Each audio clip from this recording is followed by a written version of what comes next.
What's up, world? Everybody listening? Thank you for tuning in. Welcome to Tech Talk with Mr. Hood. This week's episode, we're going to talk about 3.1. I decided to remove 2.5 from the grade book. So students, you will not have 2.5 to do the fitness challenge. We're going to focus totally on the great app challenge.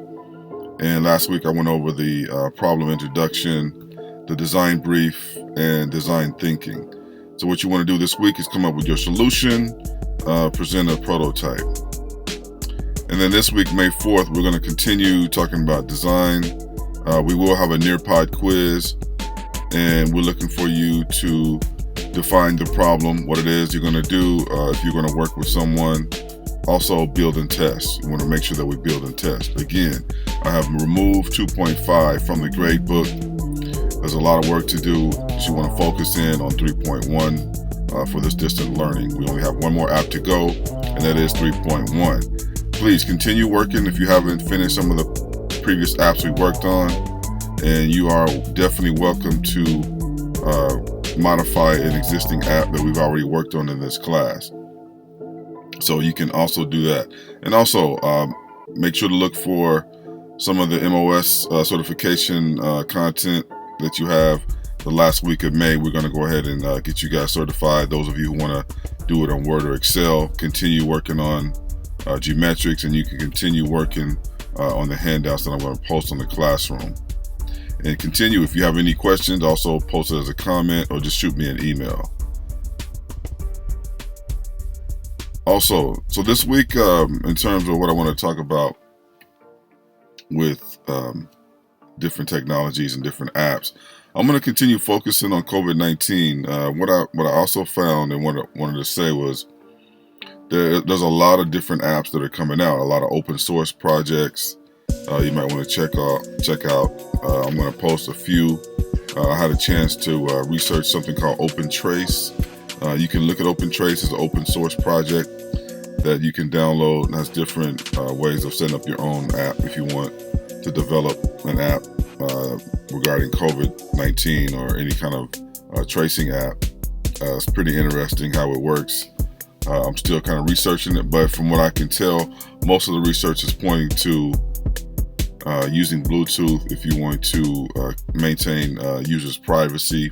There's a very interesting article that was posted last week about the UK, how they basically didn't adopt Google and Apple's platform for tracing. They decided to go with their own method, and it's pretty interesting how they did it. They basically kind of are similar. One of them, the one with Google and Apple, uses more battery resources. So that was one of the reasons why they rejected it. And I'm not sure if there's any other ones, but you might want to check it out if there's any other reasons why they rejected that app. But it was pretty interesting what they had put.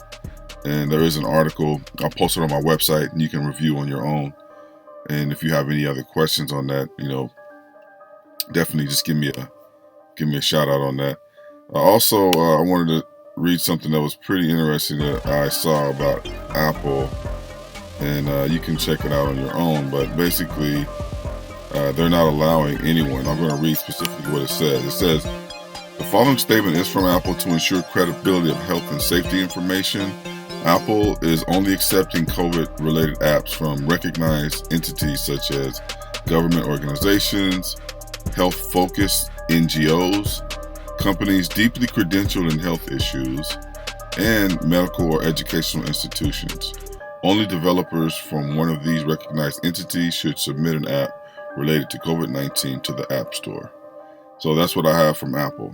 And I haven't, tried to post anything or publish anything, but there's a lot of different platforms. Another one I saw, I'm not going to mention, but you can definitely do your own research and kind of make your own decisions on what you think is happening with some of this stuff. There's a lot of issues dealing with telecommunications and using it to track COVID, but you can do your own research, and I'll see what we can next week or in the future continue talking about this technology and what people are doing or what some of the projects are that people are using to track COVID-19. And currently, I'm still researching what each state's doing and if there's a national standard or not. But apparently, some states are, researching and trying to figure out what they're going to do with contact tracing and telecommunications.